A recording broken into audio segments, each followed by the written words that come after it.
បន្តិចទៅអ៊ំម៉ាយកុំយកថ្លៃពេ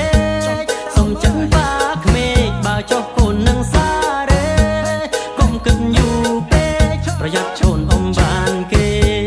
ខ្លាចនៅធំនេក្រែងខ្មាស់គេព្រោះថ្លៃពេក$20000ថ្លៃបនថាការគឺច្រើនណាស់បញ្ជាក់ច្បាំងបើចង់